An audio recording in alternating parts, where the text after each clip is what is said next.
Hello guys, this is your friend Dark Fox 2.0. We are back with a new fanfic. Which is what if Naruto gained a harem with Hinata, Funu, Anko, Kurenai, and Konan Part 1. And if you enjoy this fanfic then please press the like button and subscribe to my channel for more fanfic like this. And now let's start the fanfic. Say we put him through a strict and closely watched training program until he has full control of his abilities, then put him through the Clan Restoration Act, CRA, Homura said. I agree, and Danzo has the program that would be best for that, Kaharu said. I would agree with those two. He needs to be put into a training program as soon as possible, Fugaku said. Danzo smiled. I'm willing to take him into my program and have him trained. I'll even put him under the watchful eyes of Fugaku, he said. I'm against this motion. Yes, he has a great ability, but it's not worth him losing what little childhood he has just to train him to be an emotionless bastard like everyone else Danzo trains, Sum said. I agree with her, Hiyashi said. What proof do you have that people I train turn into emotionless bastards, as you put it? Danzo challenged. Itachi Uchiha is the first name that pops into my head, Sum replied. Danzo just sat down knowing he was beat there. The third sighed and closed his eyes. He will not be put through any special training program. Tenzo will start training him to use his Mokuden element once Naruto is out of the hospital, he said, ending the meeting. 2 hours earlier, a 5-year-old Naruto was sitting in his apartment all by himself with a couch in front of the door. He was used to spending his birthday by himself as he always did. He wished himself a happy birthday and laid down waiting for sleep to take him so he can dream about the birthday he always wanted. Next to Naruto was the training bow staff that the third got him for his 4th birthday. Every day since Naruto has been taught to use it by the third himself. Naruto clutched the bow staff and remembered the happiness he felt earlier when the third told him that he was a level 1 bow staff master and that he only had 4 more levels until he mastered the weapon. Standing outside Naruto's apartment was the shyest Hyuga, and quite possibly the shyest person ever in the history of people, Hinata Hyuga. She was holding a box that had her gift for Naruto in it, trying to get enough courage to knock on the door.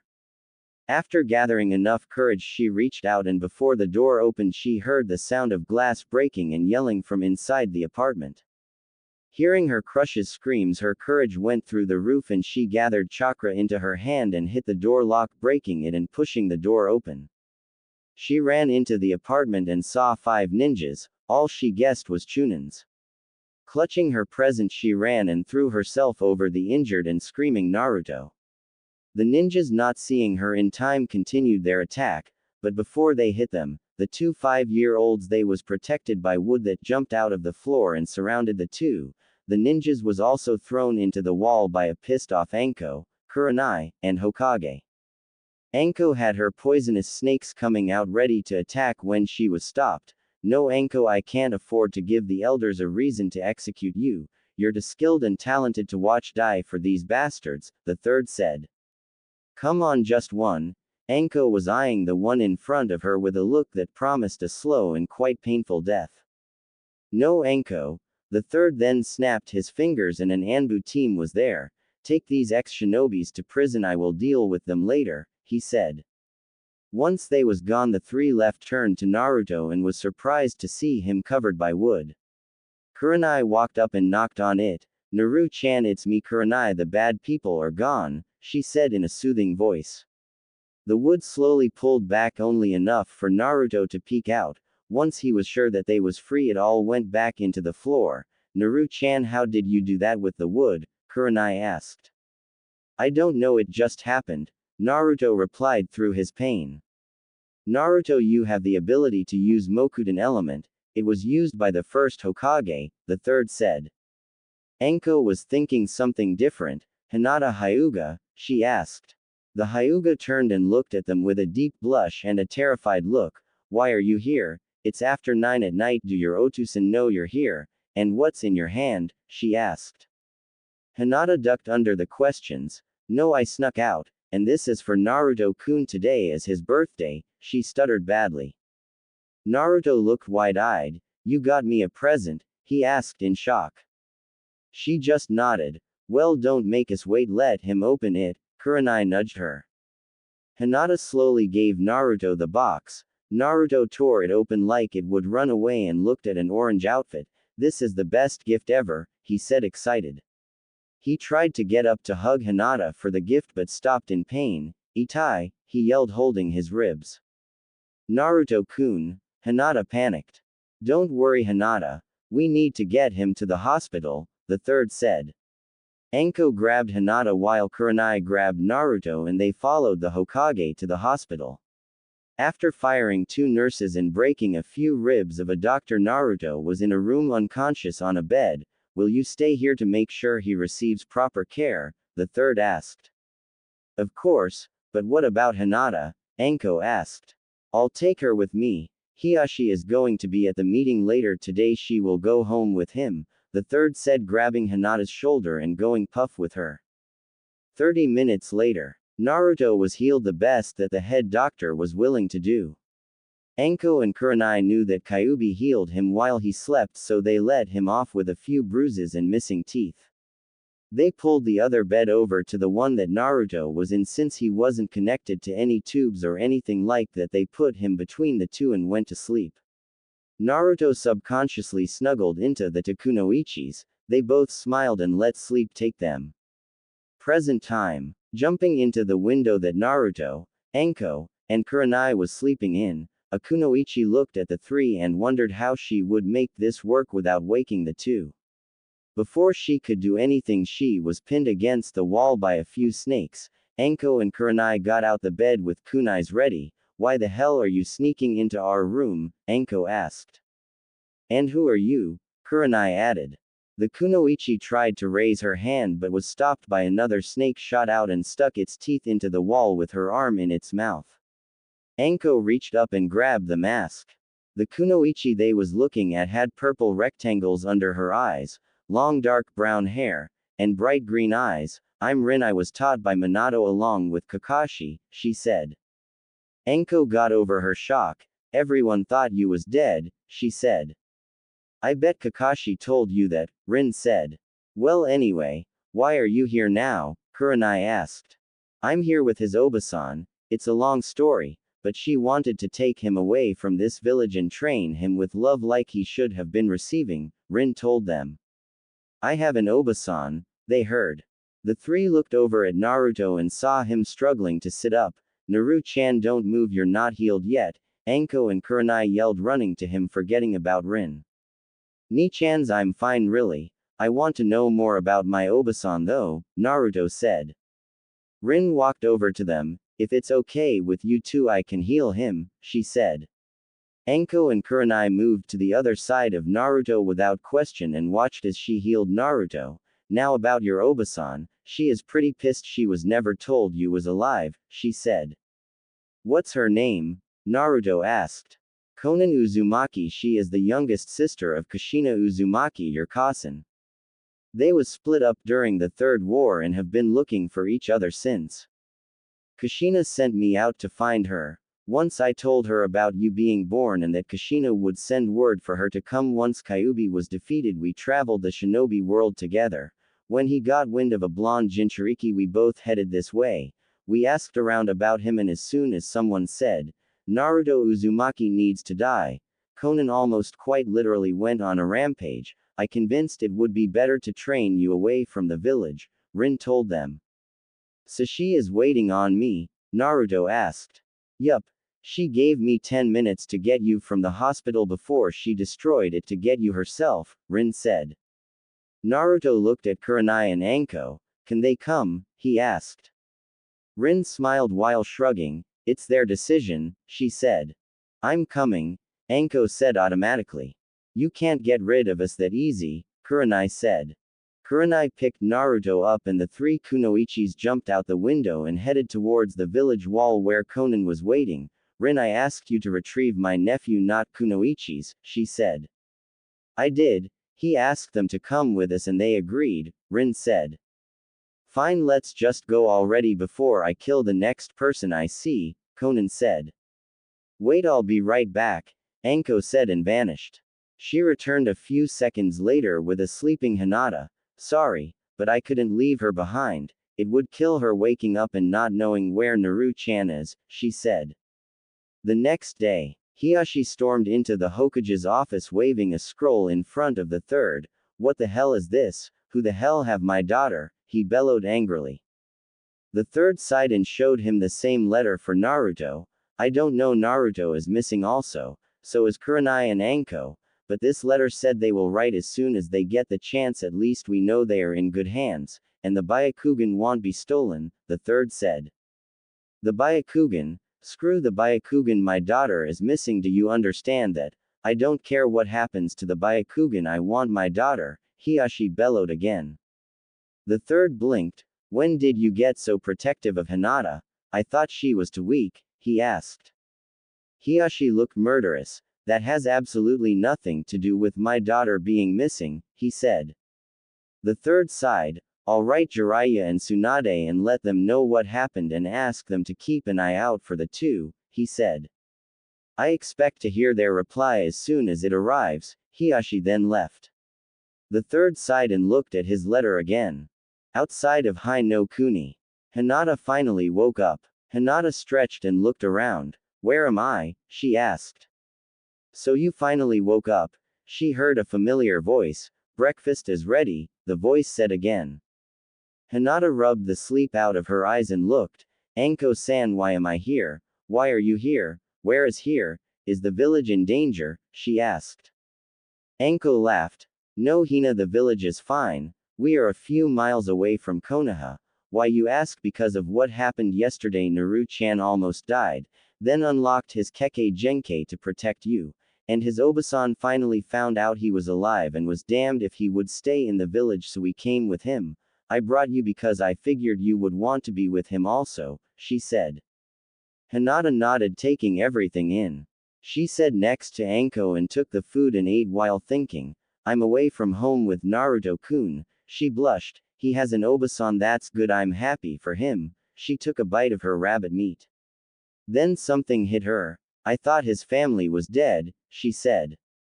Everyone did. Me and Kushi-chan was private about our family. We was the last two in our family, Konan said from across Hinata, looking at the sleeping Naruto.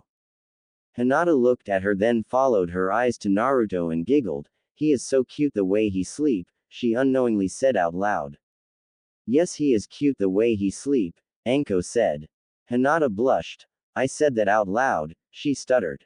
You're going to have to get over that stuttering, Konan said.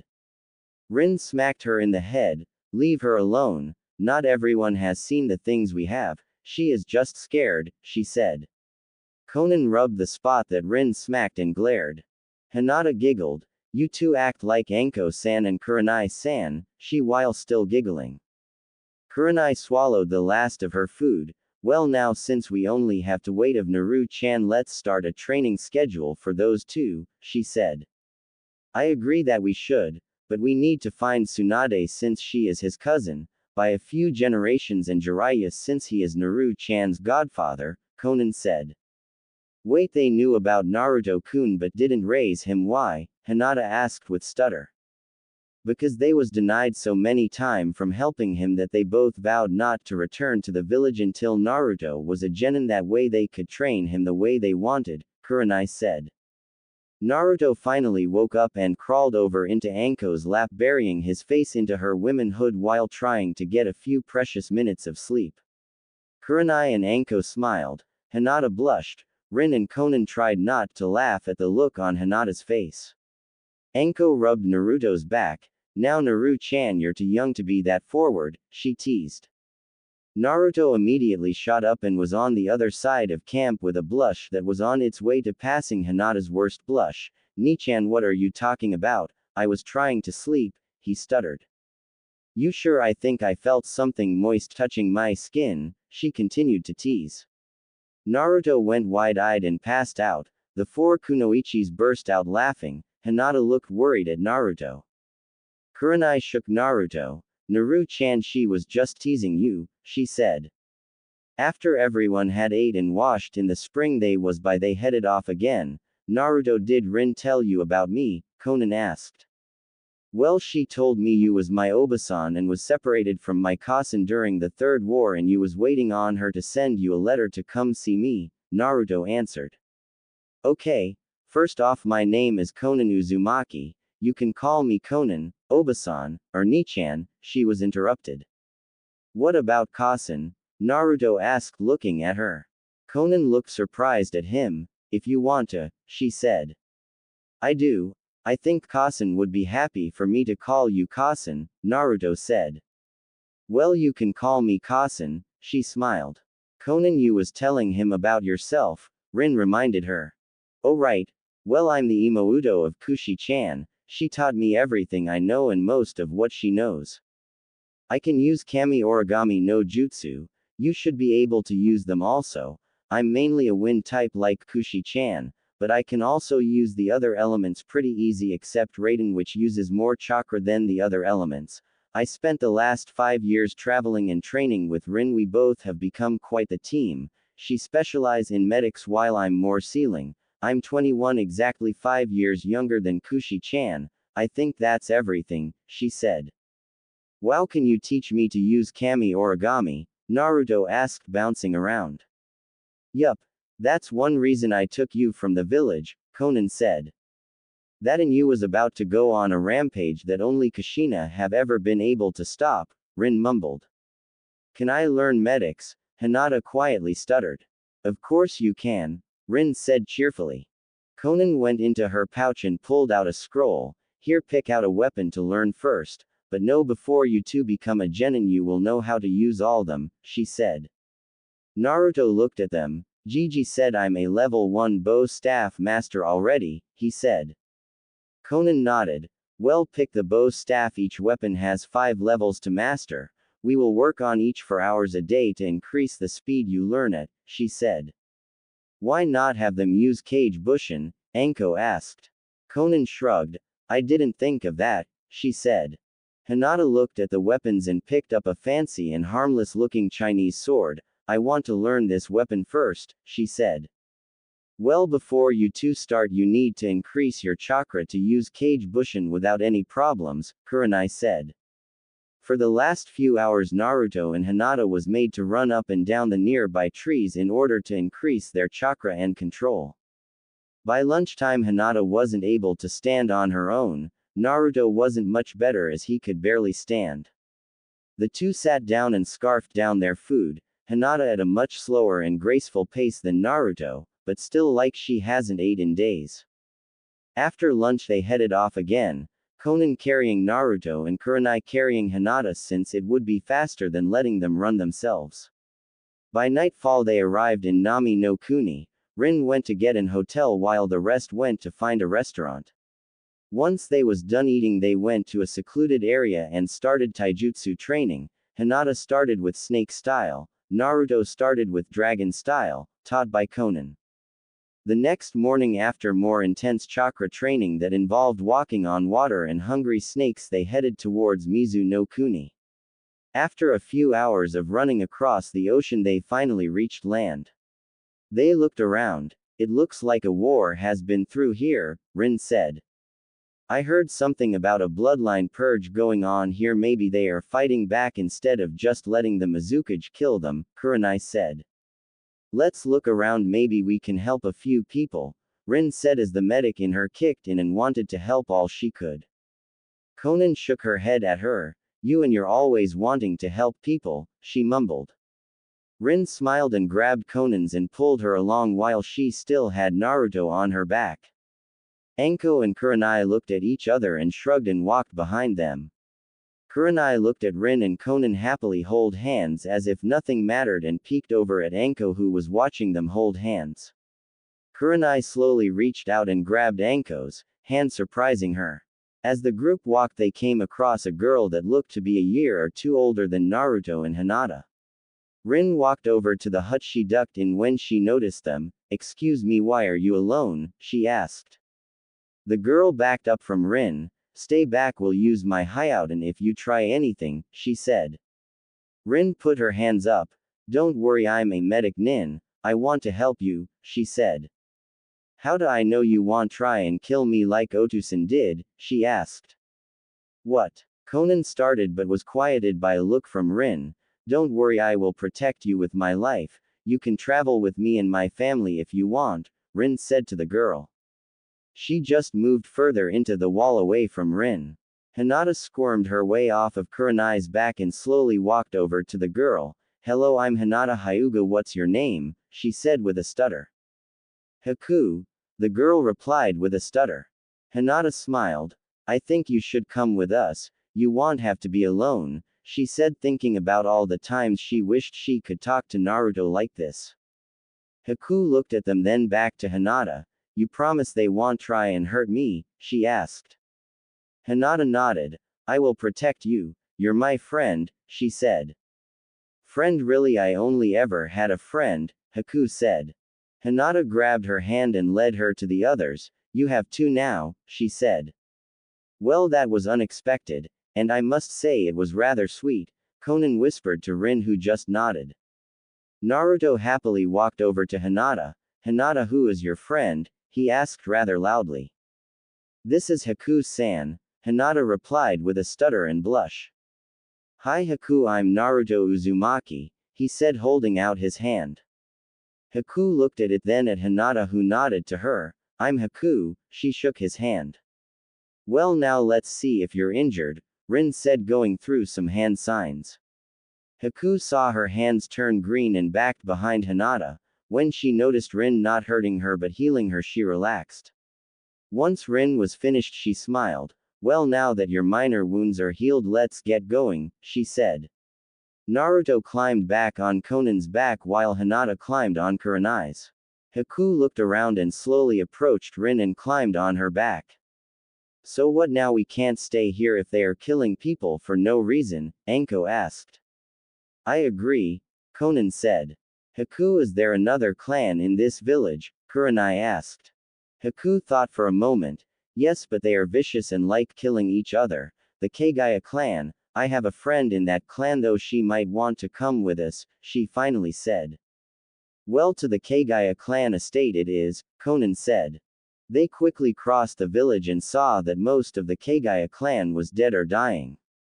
Haku jumped of Rin and ran over to a secret hideout and pushed her chakra into a rock. Kirei, she yelled. A small girl crawled out the hideout with blood running down her face. Haku, I'm glad I saw you before I died. She then dropped flat on her face. Haku screamed, but Rin was already going through hand signs to save the young Kagaya's life. 5 hours later on Nagi Island. Kirei woke up with a headache. She moaned out while sitting up. Am I in heaven? She asked herself. Kirei, Haku yelled while tackling her best friend in a hug. Itai Haku, that hurts, Kirei complained. Haku-chan, you have to let Kirei-chan recover before you be so rough with her, Rin laughed. Sorry Kirei, Haku said. What happened? Where am I? Kirei asked. Well, we saved you from dying. If it wasn't for Haku going to your hideout, you would have died a lonely death, Conan said. Well, thank you, Kirei said. No thanks needed, but do you want to travel with us? Conan asked. You the ones who saved me, I will be honored to travel with you, Kirei replied. Good, you will join our training when you recover, Rin said. Kurenai walked in with a few bags. I bought dinner, she announced. Did you buy ramen? Naruto asked, hopping from foot to foot in front of Kurenai. Everyone in the room laughed at him. Kirei did it with some pain though. No Naru-chan, you have to eat other things besides ramen, Kurenai said.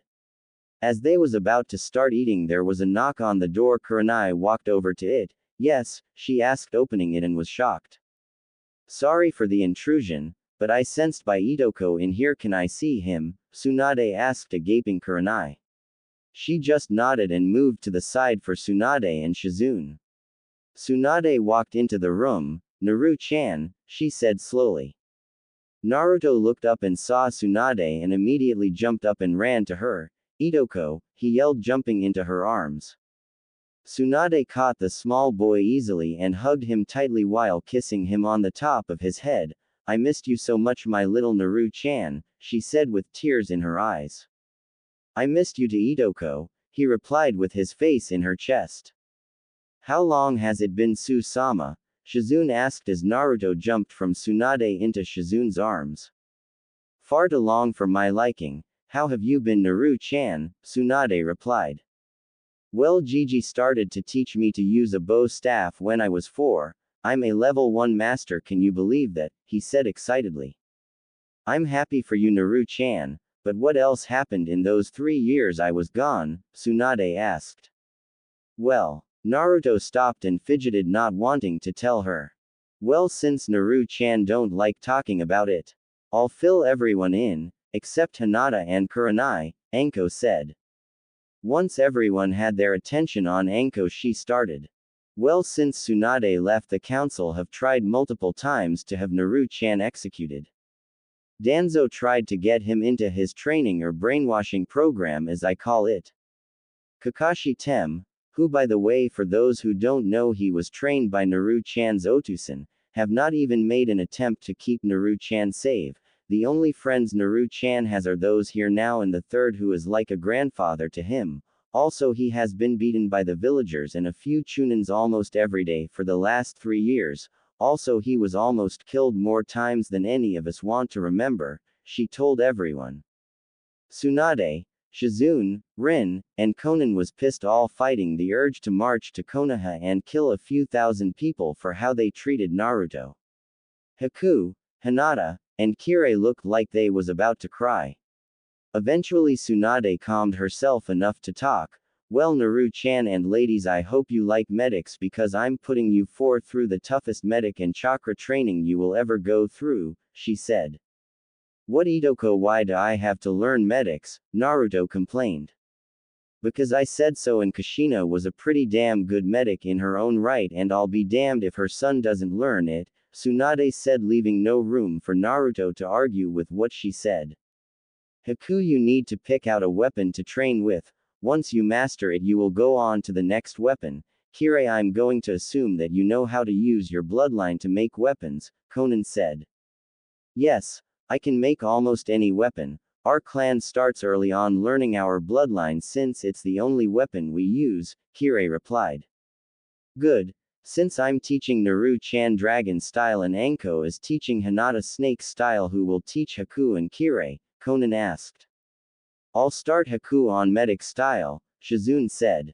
I'll start Kirei on crane style, Kurenai said. I'll teach them the book crap and other things like that they need to know, but I'm assuming that once they learn the style they will rotate to learn the other style, Tsunade guessed. Correct. They are going to be the most well-rounded team ever, Konan said.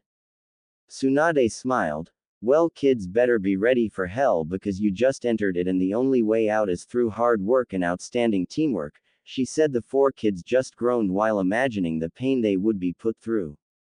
In Konoha, Hiyashi rushed into the Hokage's office. Did you find out anything? He asked. Yes, Hiyashi. They are with Tsunade training. She said that if you want you can send scrolls on the Byakugan and Jiyuken for Hinata, but it's completely up to you, the third said. Hiyashi let out a breath. Is she hurt? Hiyashi asked. From the letter I received, she is in perfect health, and is being put through a very demanding physical training session with Naruto and 2 others to prepare them for their real training, the third said. Hiyashi nodded. I'll bring a copy of a few scrolls for her to learn. He then walked out.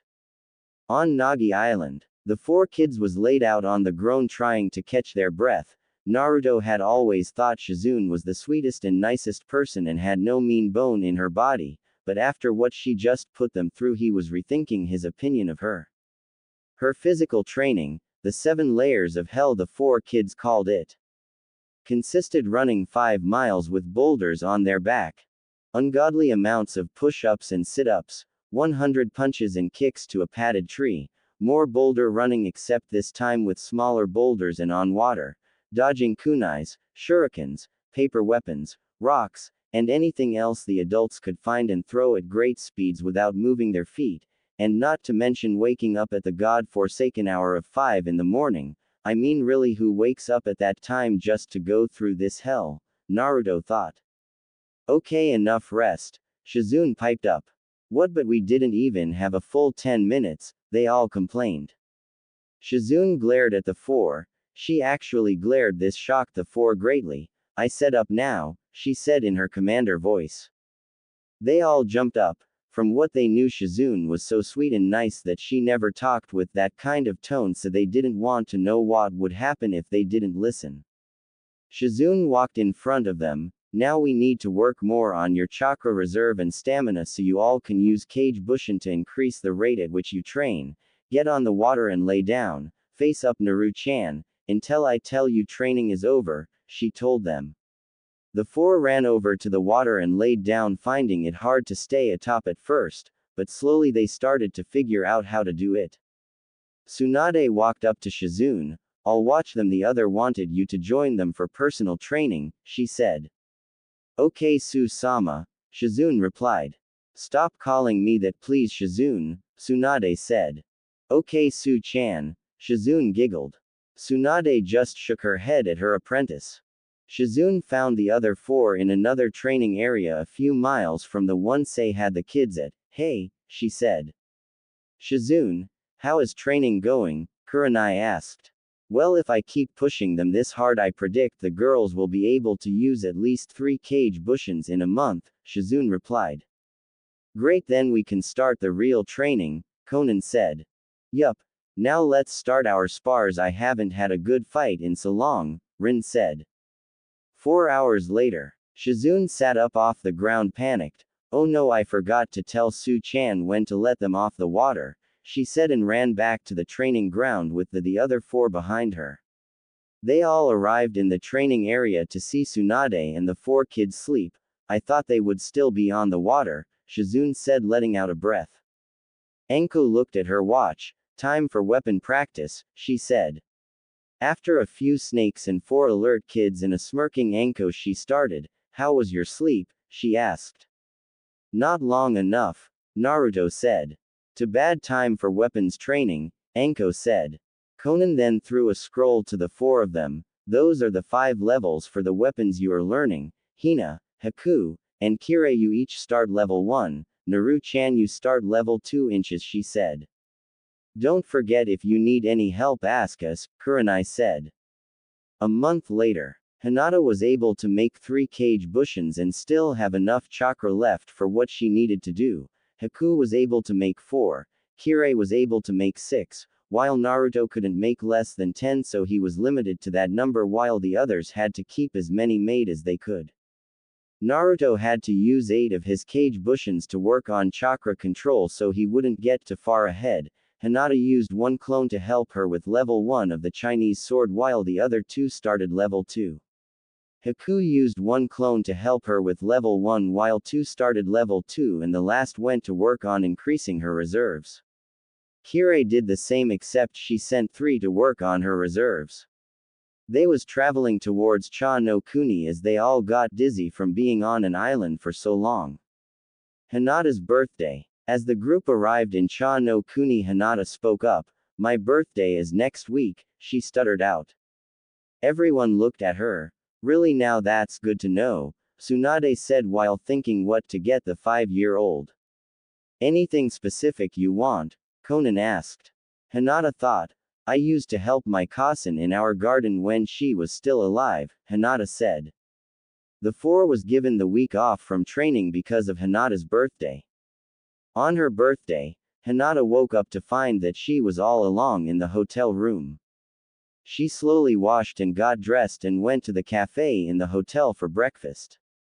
She saw everyone else, but they ran away before she had the chance to approach them. She wanted to run after them, but her growling stomach had other plans. She walked up to the counter and looked over the food. She grabbed a plate and loaded it with eggs, toast, bacon, sausage, jam, and sweet buns, and ate in while wondering why everyone avoided her for the past 2 days. Naruto was running around the town looking for the perfect present for Hinata. Coming from 3 pretty rich clans, he had enough money to buy anything but didn't want anything. He wanted the perfect gift. He walked into a rather large clothing, accessories store and looked around. He walked up to the counter. Excuse me, can you help me? He said to the lady. She looked over the counter, Sorry, but kids are not allowed in here without a parent, she told him. What, but this is important, Naruto said. Sorry, get an adult and I'll be happy to help you, but without one you're not allowed in company policy, she said. It's fine, he is with me, Anko said, walking from where she was. Naruto looked at her. Ni-chan, I didn't see you over there, he said. Anko shrugged. Hurry up and get what you need so we can get back to the hotel, she said. Naruto looked at the lady. She looked between Anko and Naruto. The kunoichi tilted her head in a way that dared her to try and kick him out. Right, what can I help you with? She asked. Well, it's my best friend's birthday, and she turns 5, but I don't know what to get her, he said. The lady nodded and led him through the rows of merchandise. Well, what's her favorite color? She asked. Lavender. Is that a color? Naruto answered. So light purple, the lady said. She then went through the clothes. Here, she should like this, it's made light for moving, she said. Okay, I'll get it, Naruto said. They walked to the counter. Where is your Ni-chan so she can pay for it? The lady asked. I'm paying. He then pulled out some money and gave it to the lady. She looked shocked, then scanned the clothes and bagged them, giving Naruto his bags. She watched him grab his stuff and start to leave. Anko walked up. Hold on, I didn't see you give him his change, she said. I put it in the bag, she said nervously. Anko took the bag and checked it. I don't see any money in here, she said, looking at the lady. He must have taken it out then, she said. A snake flew out of Anko's arm and slammed the lady into the wall behind her. Don't with me or Naru-chan now, where is his change, she hissed. An younger lady who looked Anko's age ran up. What's going on? She almost yelled. She is trying to steal from him, and I want the change she owned Naru-chan now, or I will make sure she dies slowly and painfully, Anko said. The younger lady looked at the older lady. Yuki, get your things, you're fired, she said. What, please, I need this job, I can't support my son without it, she started to cry. I gave you 3 chances already, and if I remember correct, your son is old enough to get a job himself. Now get out of my store before I call the police, the store owner replied. Anko dropped her and she ran out. Sorry, now what was bought so I can give you the correct change, she asked. Later that night, everyone but Hinata was standing outside the door with their gifts in hand. Tsunade also had some cake and ice cream. Shizune walked in the room and busied Hinata with a random quiz on the medic stuff Tsunade had taught her. Shizune made sure that Hinata's back was towards the door, and once everyone was in the room they took a breath. Happy birthday, Hinata, they yelled. Hinata jumped and quickly spent around and saw all the presets and cake. She smiled. Wow, she said. Once they ate the cake and ice cream, they gave Hinata her presents. From Naruto she got a pair of purple pants, a purple shirt, and purple coat like Anko's. Tsunade got her a mini travel garden and a scroll she could keep it in. Kurenai got her all types of seeds, some lavender-smelling candles. Kirei got her a set of kunais and shurikens. Haku got her some senbons and a book called 1000 Plants and 10,000 Ways to Use Them. Anko got her a chakra-enhanced necklace that had a picture with all of them in it. Konan got her a Chinese sword since she liked the practice one so much. Rin got her a few jutsu scrolls. Shizune a book called How to Be a Deadly Kunoichi but Still Gentle to Those You Love. Hinata looked at all her presents and hugged everyone. 3 months later. After months of training, it was noticeable how much strides the 4 kids made. Each girl was able to create 10 perfect clones and use them for training. Hinata surprised the most at how fast she learned medics and increased her reserve to catch up with Kirei and Haku. The adults also noticed a little competition between the 3 girls, seeing who can learn and grow stronger faster. Naruto was making more strides in sealing and learning manners and things like that he missed out on. They all advanced in their family bloodlines. Hinata activated her Byakugan and learned the first 4 levels of Jiyuken. Naruto learned level 2 of Kami Origami. He couldn't start learning Mokudan basics because he didn't have any scrolls to learn from. Haku learned to control her Hyouten more, Kirei learned the 5th level of her Kagaya bloodline. They stopped a few miles outside of Konoha where they was meeting Jiraiya with the scrolls from the Senju compound for Naruto to learn from. They all was now extremely comfortable around each other, and with Rin and Konan being a couple and Kurenai and Anko being a couple. They was also used to seeing the 4-kiss-R walk around with nothing but panties and bra on. Kurenai, Anko, and Rin of course teased the kids.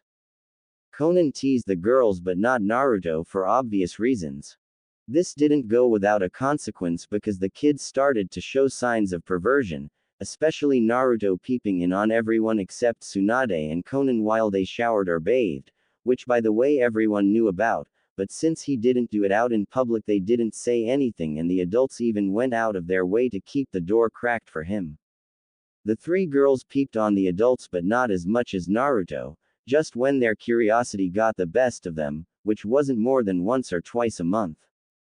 Jiraiya arrived at the meeting area and introduced himself, Toad and Stupid Dance and all its glory.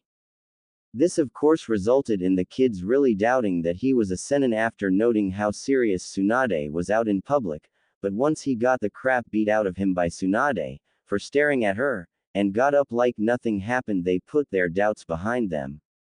Once that was done they started to travel again, this time they added ninjutsu training to their regime. Jiraiya of course being the ninjutsu juggernaut he was immediately gave Hinata, Naruto, and Kirei chakra paper to start them on their element training. Hinata was Suiden and Raiden, Kirei was Kaden and Suiden, Naruto was Fuden, Doden, and Suiden. Haku told him her elements was Fuden and Suiden. Jiraiya nodded. You all are Suiden, not really surprising since 2 of you are from Kiri. Naruto's bloodlines uses Suiden, and Hinata's Kasen was a Suiden user, he said. So you can train them in every element? Kurenai asked. No, we have to go to Kumo to find someone to train Hinata in Raiden, but I can train them in everything else, Jiraiya said. Well, let's head there now. Element training will take a few years and I'm tired of constantly moving around, Tsunade said. Fine with me, Konan said. Wait, wasn't there a report that Kumo tried to steal the Byakugan a few months ago? Jiraiya asked. I wrote to Sensei about it. He said that it was a rouge group of Kumo nins who all was banished from the country for their radical acts and experiments, Tsunade said. So with that the group left Hai no Kuni and went to Kaminari no Kuni. After a few weeks of traveling they arrived at the gate. Hello, what can I help you with? The guard asked. Can we see the wreckage? Jiraiya answered. Sure, follow me. He took them to the tower. Once inside, the wreckage greeted them. How can I help you? She asked. Well, we have a student whose element is Raiden and no one to train her. I was wondering if there was a way she could get trained here, Jiraiya said. The wreckage thought for a minute. Well, I am working with the Hokage to get an agreement between our villages. How about I let a Junin travel with you and train her? She asked. That will work, Jiraiya said. One moment please. The wreckage pushed a button. Yugito, can you please come to the office? She asked. I'll be there in a minute, they heard. A few minutes later an ANBU appeared in the room via Shunshin no Jutsu. You wanted me, wreckage? She asked. Yes, Yugito, I have a mission for you, she said. She pointed behind Yugito. These group of shinobi are travelers from Konoha. I'm assuming they are on a training trip, but one of them can use Raiden element but have no one to train them. I want you to travel with them and train this person. You will stay with them until they return to their village. This mission will be part of the working agreement we are setting up with Konoha, she said. Yugito turned and eyed each of them. Okay, I'll take the mission, she said. Good. You leave whenever they are ready, the wreckage said. Itoko, I'm hungry, can we eat before we leave? Naruto said. Yes, Naru-chan, we will eat before we leave, Tsunade said, rolling her eyes. I'll show you around the village, Yugito offered, trying to be nice. Okay, but you know you can just be yourself, you don't have to be someone you're not, Konan said. Good. I hate acting likable for other people, Yugito said, walking out the door. Well, she is cute, Anko said when Yugito was out the room. I heard that, Yugito yelled back. At a fancy restaurant a few hours later after sightseeing. Everyone was sitting down and looking at the menu. What, no ramen? Naruto complained loudly. No, this restaurant doesn't serve ramen, it's a foreign place, the owner is from over the mountains, but he serves this food called spaghetti. It has the same noodles as ramen but made in a different way and has this red sauce on it made out of different vegetables. It's pretty good, you should try it, Yugito said. What's a taco? Hinata asked. It's a flat bread made out of corn then hardened. Then they put meat, lettuce, cheese, and this sauce called ranch on them. They are good and healthy, Yugito said. What's beef stew? Kirei asked. It's a mixture of different meats and vegetables and brought to a boil in a broth. It's very good, Yugito said. Do this place sell sake? Tsunade asked. Not exactly. They have something called wine. It comes in different flavors and colors. It is basically the same thing except made in the West. I haven't tried it because I don't drink sake, Yugito said. What burger? Anko asked, sounding it out in a funny way. It's Yugito thought about it. It's a piece of meat between two pieces of bread. It can come with vegetables on it, she finally said. And swimming chips? Kurenai asked. That is fish cooked in this oil and cut potatoes also cooked in oil. It's personally my favorite, Yugito said. I'll take a salad and taco, Haku said. I want to know what exactly a pizza, Jiraiya said. Well, that's just the dough before it becomes bread and it's spread out like you would a pie. Then you put sauce on it with cheese and anything else you want, then cook it, Yugito said. The next morning, Naruto woke up and noticed everyone was asleep except Yugito. He walked over and sat by her on the couch. Can you take me to that restaurant? I want to see if I can buy a recipe book from them for the food they serve. It was good, he asked. Sure, come on, Yugito said. They arrived at the restaurant and asked for the cook. How can I help you too? He asked. Sir, I ate here last night and it was the first time I ever ate food from another place and it was really good. Naruto was interrupted. You really liked it? I'm glad it makes me feel good that my hard work is liked, the cook said. Yes, it was good. I was wondering if I can buy a recipe book with the foods you serve in it. I will pay you. I'm the heirs to both the Uzumaki and Senju clan, Naruto said. The man nodded, thinking it over. Okay, you can buy a recipe book, he finally said, going to get a rather big book and putting it on the table. It made a slam noise from how big it is. Naruto looked at the book wide-eyed. That's huge, he said. It has every recipe I ever collected in it. I had to pay Junins to use a copy jutsu so I can have extra, the cook said. After paying the mad, Naruto tried to pick the book up but it was heavier than he thought. Eventually Yugito picked up the book and they walked to the hotel. They walked in and everyone turned and looked at them. Naruto, Namikaze, Senju, Uzumaki, where did you go? Who gave you permission to leave and why the hell did you not leave a note? Do you know how worried I was? Konan demanded as soon as he walked in the room. Sorry, Kasen, he said. That's not answering my question, Konan said. He asked me to take him back to the restaurant so he can buy a recipe book from him, Yugito said, showing them the book. Konan eyed the book, then Naruto, you're lucky, don't leave like that again. I was ready to destroy this village to find you, she said. And I would have been right there with her, Tsunade said. Naruto scratched the back of his head and smiled. Sorry, Kasen Itoko, he said. That's a mighty big book, Jiraiya said. I couldn't even pick it up, Naruto said.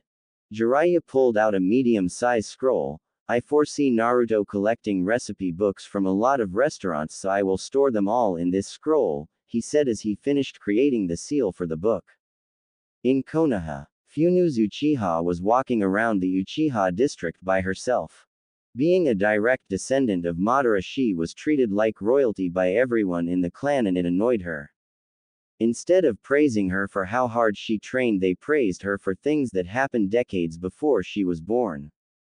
And having the long hair and some facial appearance of Madara didn't help.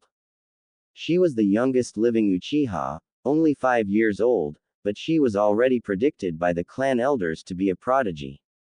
As she thought about that, it pissed her off even more. They never even saw my fight, or train for that matter. How do they know I'm going to be a prodigy, she thought. In short, everyone in the clan was starting to annoy her. Her parents died on a mission, and instead of treating her like they would any other Uchiha orphan, they treated her like she was queen of the world. She quickly developed an attitude that said, "With me and I'll hurt you even if I am only 5 feet," and a few times she went through on that to one. Sasuke Uchiha, the boy closest to her age, only a year older, after he kept asking for her hand in marriage. "Honestly, I'm 5 years old, why the hell would I think about marrying anyone, let alone someone who can't beat me," she thought angrily. Her mental rant on how pissed off she was at the Uchiha clan was interrupted. "Funu, dinner's ready," her guardian said. "Yes, Miss Mikoto," Funu replied kindly to the older woman. "Funu, why am I the only one who you don't talk to as if you hate them?" Mikoto asked. "You're the only one who don't treat me as if I'm some kind of princess. You treat me the same as you do every other Uchiha kid, like a kid," Funu said. Mikoto smiled. "Because you are a kid in my eyes, but to everyone else you are the princess of the Uchiha clan," she said. "Why, I don't want to be a princess, I want to be just Funu and create my own path. I hate how everyone thinks they have to give me everything," Funu said.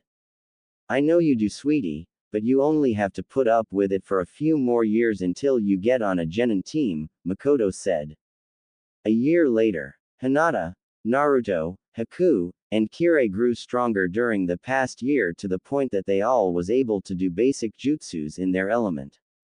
Yugito grew to actually like the group and even joined in teasing the kids by walking around in only her panties and bra. Of course, she was introduced to Naruto's peeping. She of course locked the door at first, but eventually started to enjoy teasing him while she showered or bathed. Jiraiya started to write books based on the group and used the money for the group since the book was about them after all. Yugito and Shizune even changed their clothes so that all the ladies except Tsunade and the kids was wearing some type of kunoichi made dress. The kids all became 5-level masters in 3 weapons each and was currently working on their 4th. They all also was working on mastering their 3rd taijutsu style. Hinata was working on higher level Juyuken and main family techniques. Haku was constantly creating new jutsus and uses for her bloodline. Kirei used her bloodline for everything possible. She even created a jutsu that allowed her to make her bones in the shape of kunais and shurikens. Naruto mastered a few levels of both his bloodlines.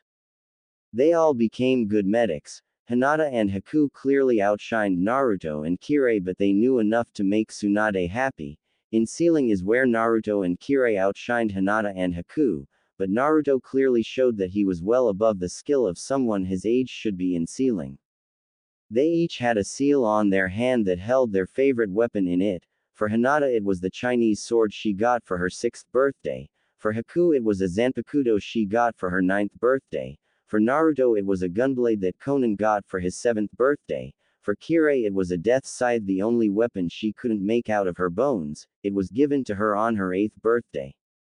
At the moment the Naruto was peeping through a hole he put in a fence that separated the girls' and boys' baths.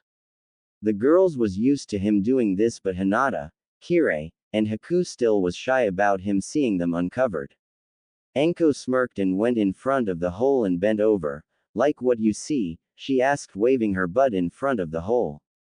Naruto fell back unexpectedly from blood loose at being so close to Anko's butt. Jiraiya laughed. "I think you killed him, Anko," he said. "I don't see why he faints, he see it every day," Anko said. "Maybe it's the context you show I'm in and the fact that he was caught," Tsunade said.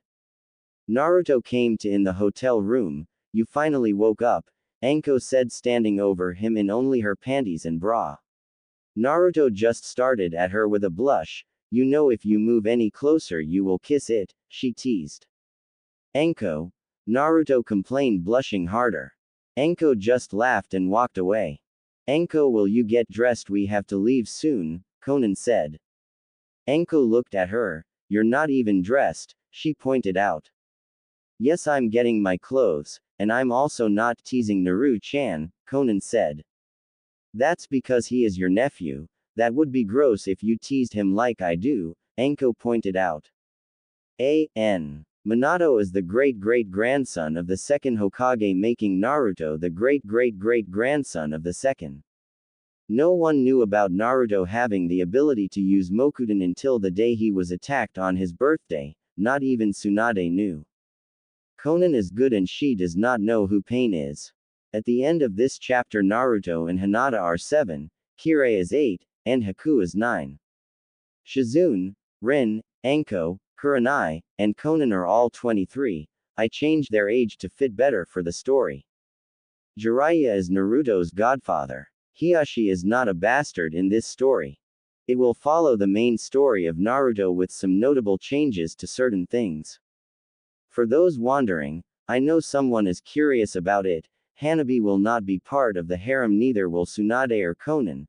They all are directly related to him in one way or another, and that would be gross. There is Major Kakashi Sasuke and Sakura bashing. Why? Because that's part of the guideline for the challenge and has nothing to do with my personal preference of those three. This story will have a lot of jutsus that are made up, so don't be confused when you see a jutsu you don't recognize. I don't know any jutsus for Mokuton or Kami Origami. The group arrived in Suna a few days after arriving in the country. Tsunade and Jiraiya went to get a hotel while everyone else went to the park. Hinata, Naruto, Kirei, and Haku immediately ran to play like the kids they was. As they was pushing each other on the swing when they noticed a commotion by a nearby school.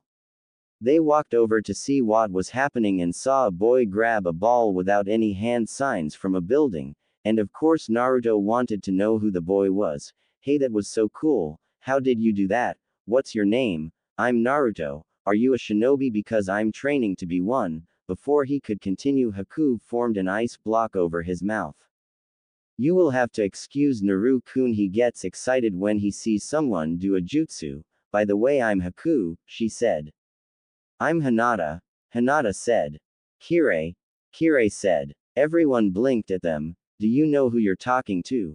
He is a monster. He is dangerous. He will kill you if you talk to him, some students yelled. Before they could move, Kirei, Hinata, Haku, and Naruto looked at the students with emotionless face and deadly eyes from all the stories from how Naruto was treated in Konoha and how Yugito was treated as a kid in Kumo because of the demons they have sealed in them. Hinata was the first to speak and did so with absolutely no emotion in her voice. You condemn this boy who is our age for something you know nothing about, she started. How would you feel if everyone treated you differently just because of something you have no control over? Haku said. He should kill you for how you treat him, like he is worthless, Kirei said as her family killing trait kicked in. You don't know how it feels to be treated as an outsider in your own village, to be forced to carry a burden without even giving your okay to it happening, Naruto said. The kids gulped and back up from the four scary-looking kids. Yugito walked up to them. Naruto, Haku, Hinata, and Kirei, what the hell are you doing? She asked. They treat this boy like he is a monster, Naruto said. Because he is a Jinchuriki, it's a way of life. There is nothing you can do to change how people treat him. All he can do is learn to ignore them and only focus on those who he consider his loved ones, Yugito said.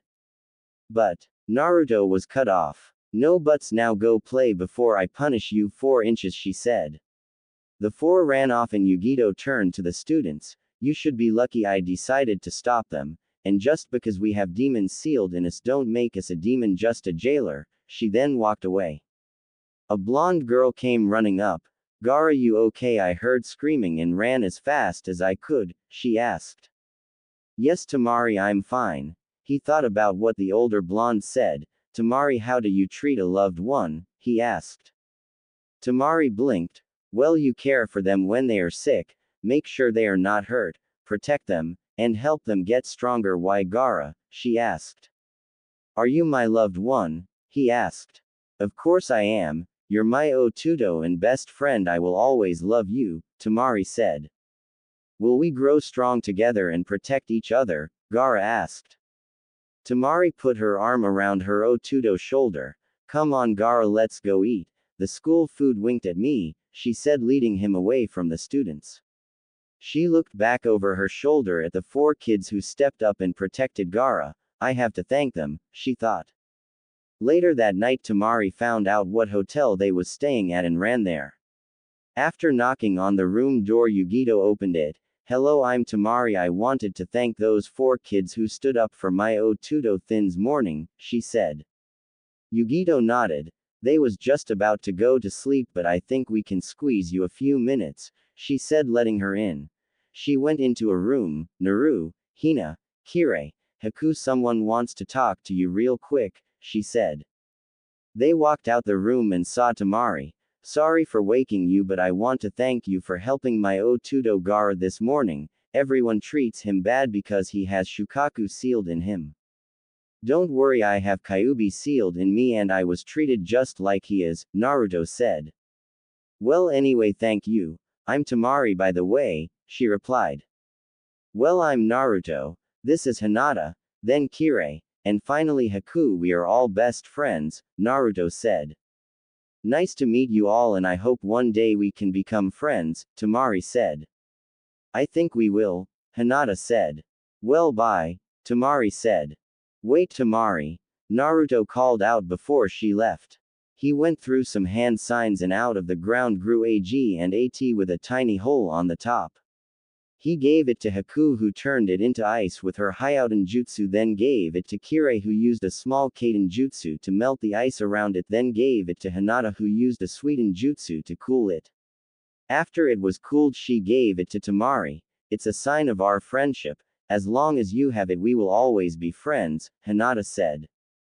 Tamari looked amazed at it then. They was crystallized wood letters that burned with fire, and sparkled with ice. They was the most beautiful things she ever saw.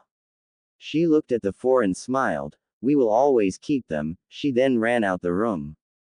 Well, off to bed you 4 inches, Yugito said, pushing them into the other room. Hinata, Haku, and Kirei climbed in the bed while Naruto laid on the floor. Yugito shut the door and joined the other ladies in the second room. You all saw what they did? She asked. Yes, I don't think they realize it, but that gift they gave them has the power to tame the Biju. If Gaara wears it, there is a chance he might have enough control to sleep and live a more normal life, Tsunade said. I hope so. Life is hard enough being a Jinchuriki, Yugito said, sitting on the couch. In the middle of nowhere. 4 months after leaving, Suna Jiraiya was in the middle of training the 4 in ninjutsu with their ever-present 10 clones. He had them master all the jutsus they learned, to the point that it used less chakra than normal, before he would teach them another one. Of course, he taught Naruto the Rasengan as soon as he had the right control to do it. He in turn tried to teach it to the other 3 but failed so bad that Jiraiya stepped in and taught it to them. Tsunade made them write down every jutsu they learned down on a scroll in full detail. During their studies, Hinata became the political one of the group. She was slowly learning anything that had to do with politics, taking after Kurenai.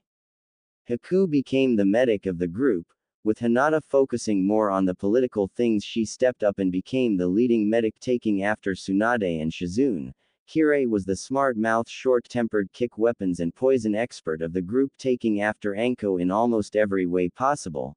Naruto was the carefree, sarcastic sealer of the group and never took anything serious. He also had a smart reply for everything, just like Konan. He took after both Konan and Jiraiya.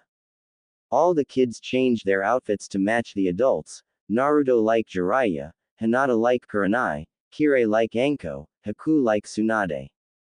They was walking towards Kusa no Kuni after rumors of a giant reptile hunting people's homes. They traveled fast, mainly because Naruto and strangely enough Anko was excited to see a giant reptile, one that hopefully wasn't a snake, as Anko put it. So they crossed Hai no Kuni in a few hours and was on the outside of Kusa no Kuni. They saw that Kusa no Kuni was all but destroyed and there was 2 dragons walking around and another flying. What surprised them most though was the black and white blur that seemed to be fighting the 3 dragons, and losing. Naruto immediately ran to help this person. He quickly crossed the area and was able to run up the back of the biggest dragon and jump on the flying dragon before it flew up to high. Naruto Namikaze Senju Uzumaki, get back here now. Konan, Tsunade, Kurenai, Rin, Anko, and Shizune all yelled, running after him. Whoa! Naruto yelled, hanging on for his life. Get down here this minute, they yelled at him. The dragon did a few quick flips, making Naruto fall from the dragon and hitting the ground hard. Itai, that hurts, he complained. He looked at the thing in his hand. What's this? He asked himself. He opened it and read, "This is the scroll for the dragon summoned. To sign it, prick your thumb and write your full name on the scroll in the next available spot," it said. He looked and saw 6 pissed off adults marching over to him, so he quickly pricked his thumb and signed, Naruto Namikaze Senju Uzumaki, on the scroll. After he finished, the 3 dragons puffed back to the summoning world. The 6 reached Naruto, and by this time they was fuming. For that little stunt you just pulled 1,000 push-up and sit-ups, Shizune said. 50-mile run with hungry snakes, Anko said. Absolutely no jutsu of any kind, including sealing, Rin said. 6 months grounded, Konan said. A 10-page report on why what you did was the single stupidest thing I have ever seen, Tsunade said. And no peeping for a year, Kurenai said. Everyone else walked over to them. Well, Gaki, that was impressive, Jiraiya said. Pervert, do not encourage him, Tsunade said. Excuse me, the person who was fighting the dragon said. They looked at her. She reminded Anko of what Kurenai looked like when she was smaller, except with green hair and eyes. Half of her skin was white and the other half was black. Sorry to interrupt, but I want to say, although that was the stupidest thing I have ever seen, I have to give my thanks, she said. No problem, it was fun, Naruto said. The 6 still pissed off women glared at him. You're welcome, but why was dragons here? Tsunade asked. They was forced summoned, the girl said. Really, who would want to force summon a dragon? Konan asked. My Otusen Zetsu, she replied. Then why was you fighting them? Yugito asked. I was trying to send them back to the summoning realm, but 1 dragon is hard enough, 3 and it's almost impossible to hit them, she replied. But why? Anko asked. She shrugged. Let's just say I hate my Otusen for abandoning me, she told them. Well, since there isn't much of a home left, maybe you should travel with us, Naruto suggested. She looked at the group for a long time without saying nothing. Sure, I have nowhere else to go, she finally said. Don't Zetsu have large flytraps covering the upper half of his body? Jiraiya asked. Yes, only the men in our clan have those. They help control their cannibalistic tendencies. The women are more calm than the men, so we don't have them, she said. Well, I'm Hinata. The blonde idiot is Naruto. These 2 are Haku and Kirei, Hinata said. I'm Riri, she told them. 5 years later, after meeting Riri and her joining them on their travels and training, it was quickly realized that she was at least a few years ahead of the other 4 as far as training goes. But her personality was very reserved and she didn't like to talk to people she didn't consider her friends. She was 10, the same age as Kirei, and was able to use her bloodline with ease. Her element was Suiden and Doden due to her bloodline closely related to plants, which got her to notice Naruto because of his Mokuten ability being so similar to hers. She also showed them her lizard summon, making her the second of the kids who had a summon along with Naruto. During those 5 years, Hinata found a phoenix summon contract, Kirei found a hawk contract, and Haku found a panther contract. After Riri became close to the group, she started to notice Naruto's peeping habit that he had. She went to Kurenai about it and was told that he never goes further than peeping, and if she didn't like it, then tell him not to peep on her and he won't. She quickly told Naruto not to peep on her or he will be in more pain than he could imagine. They was sitting around a fire when Konan surprised them all. So how long until we go back to Konoha? She asked. They looked at her. Did you really ask that? You was ready to blow that village to smoke just a few years ago, Rin said. I know, but Kushi-chan wanted Naru-chan to become a shinobi there, and if I have any say in it, he will, Conan said. Well, we can go back now and enter them into the academy, Tsunade said. What more years of pointless studying, the blonde 11-year-old complained. It's only for a month, Naru-chan. Conan then turned to Tsunade. Well, they already finished everything we can give them right now. All they need to do is become a ninjas and we can train them in more things, especially Naru-chan because he can't learn the more complicated stuff in our bloodline until he become a genin, Conan said. The same with his Mokuden bloodline and Hinata Byakugan, so we will have to go back eventually, Tsunade said. Well, we are near Konoha, we could arrive there tomorrow, Jiraiya said. Riri, are you going to join the academy? Tsunade asked. I'm already a chunin, and I'm 15 inches, Riri replied. Oh right, I forgot. Let's get some sleep and we can go to the village tomorrow, Tsunade said. The next day at Konoha Gate. The group walked towards the gate. As they walked, Naruto got nervous from the last time he was in the village. You think they will try? And he left his question off. I want them to try, it will give me a reason to kill them, Conan said. Don't worry, Naru-chan, no one will even think about harming you in the village, Tsunade said. Especially when you consider you're the heir to 3 of the biggest clans in the elemental nations, best friends with the heir to the biggest clan in Konoha, and have a kill-happy Obasan and Itoko, Anko said. This coming from the same person who enjoys torturing people with snakes, Conan said. Naru-chan, you have nothing to worry about, we won't let nothing bad happen to you, Rin said. Hey, let's race the last one to the gate buys lunch, Kirei said. What, that's so childish, Riri said. Then she took off towards Konoha's gate. Cheater! Naruto yelled at the rest, vanished towards the gate. The adults just shook their heads. The 5 kids arrived at the gate at great speed, surprising the 3rd Hokage, Hiashi, Hanabi, Yugo, the council, and everyone else who stopped by the gate to see why the Hokage was there. I win, Haku cheered. No, you didn't, I got here first, Naruto yelled. You both lost to me, Kirei said. All I know is no one was here when I arrived at the gate, Hinata said. You all lost. What took you so long to get here? Conan asked from the top of the wall with Rin, Tsunade, Shizune, Anko, Kurenai, Jiraiya, and Yugito, all who looked down at the kids and laughed.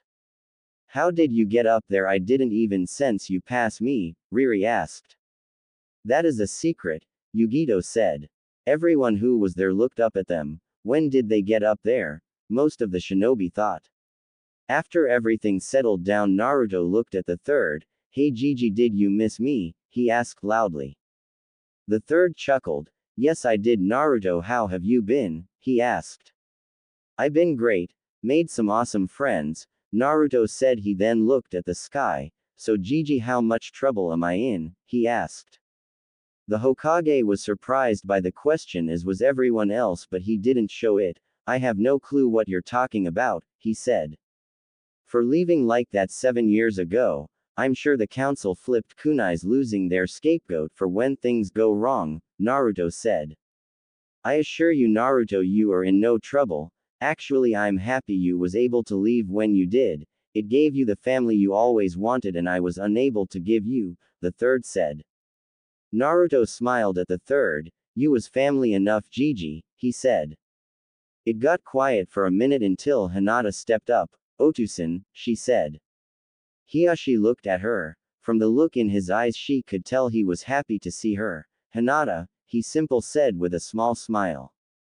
What the hell, all these people for a bunch of worthless kids? I thought it was something important, they heard. Sasuke, shut up or I'll kick your again, they heard a female's voice say. Whatever, Funu, just because you're the princess of the Uchiha don't mean you can beat me, Sasuke said. Funu already walked away from Sasuke and was ignoring him, looking at the new people. Sasuke was fuming at being ignored like that. Funu looked at each one, sizing them up and determining their level. As she looked at them, she nodded, knowing that they all would make great sparring partners, unlike a certain Uchiha who always followed her like a lost retarded puppy. Her eyes stopped on Naruto for longer than Kirei and Haku. She looked him up and down a few times before meeting his eyes. Bright blue met dark black. Naruto blushed and Funu smirked before turning her gaze to Hinata. As soon as their eyes met, sparks was flying at the tension between the two, as if they knew that the other was a rival or something. Everything around the two was blocked out and they started each other down. A leaf blew between them and they both vanished, surprising everyone. Hinata and Funu attacked each other at least Chunin speed. Neither had their dujutsu active and it was as if they was just testing each other out. They separated for only a second and attacked again, this time with their dujutsu active. Before they met each other, Naruto was in the middle of them. Each one of his hands held the wrist of Hinata and the fist of Funu. What the hell are you two fighting for? You just met, he asked in his seldom used serious voice. Neither answered as they just glared at each other. Then the temperature around them dropped and both was frozen in a block of ice by Haku. Well, that was a good show, but let's get on with our business, the third said. In the Hokage's office. Everyone was standing in the Hokage's office, and it was crowded. The Hokage looked around. Okay, first let's introduce the new people, he said. Haku, I'm from Kiri and have a bloodline that allows me to use Hyouten jutsus at will, she said. Kirei Kagaya, I can use my bloodline, she left it at that. Riri, was all she said. The third raised an eyebrow at her. She don't talk to people she don't know or consider her friend, Tsunade said. The third nodded and turned to Konan. Konan Uzumaki Imouto of Kushina and Obasan of Naruto, she said. He looked Rin for a minute before speaking. Nice to see you again, Rin. Now since everyone already figured who I am, I will like to ask the kids to leave so that I can talk with the adults. You're free to do whatever as long as you don't cause any trouble, he said. Hinata, you should go see Hanabi, Hiyashi said before Hinata walked out the room. Well, I'll see you all later. I'm going to the Hyuga compound, Hinata said. Bye, Hina. I'm going to get some ramen, Naruto said. I guess I'll hang with Naruto since I don't know this village, Kirei said.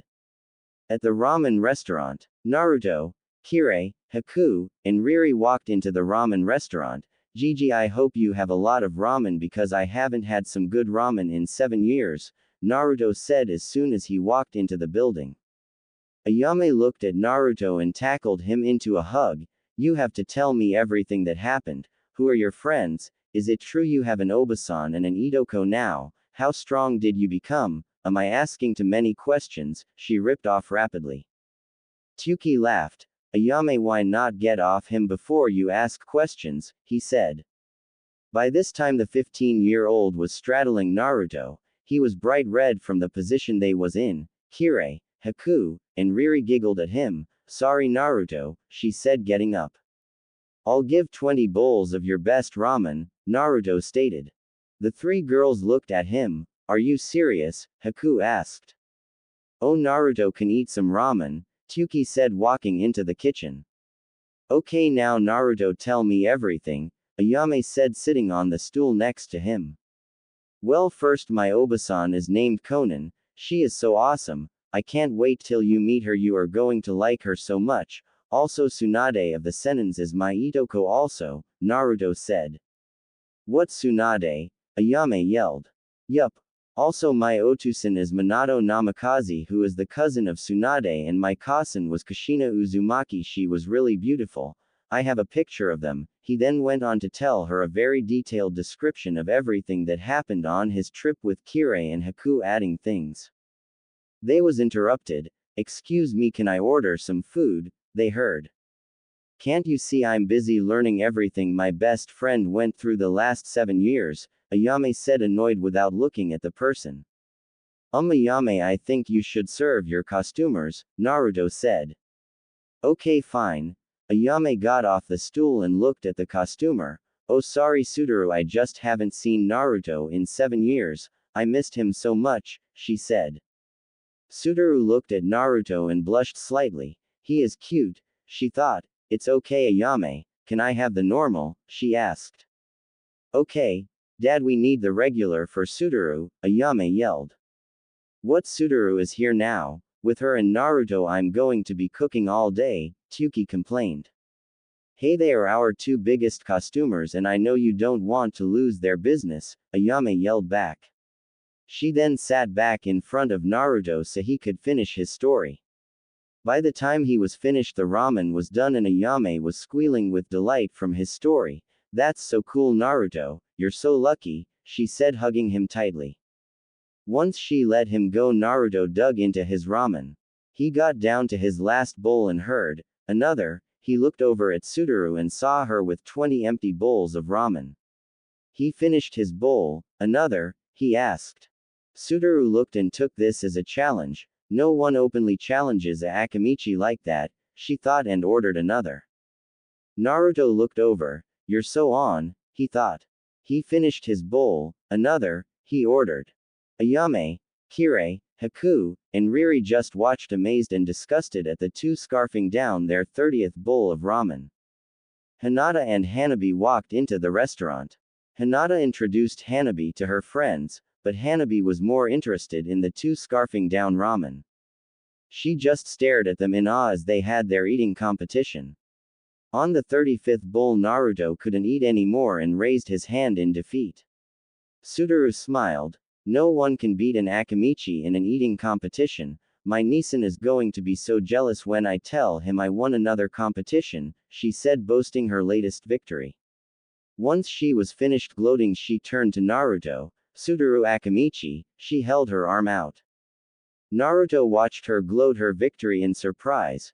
She wasn't big like the Akamichis he had seen. In fact, she had the body type that he guessed Tsunade had had when she was younger. Curves in the right places, and she was thick but not fat.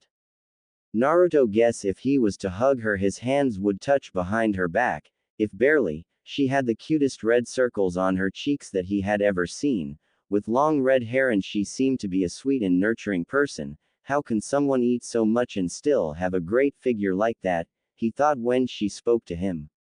He blinked. Naruto Uzumaki, he shook her hand lazily. Everyone but Naruto noticed how Sudoru blushed when talking to Naruto. Sudoru held his hand as long as possible until Hinata cleared her throat and pointed to her hand. Sudoru let go of Naruto's hand with a blush and ran out the restaurant. First day of the academy.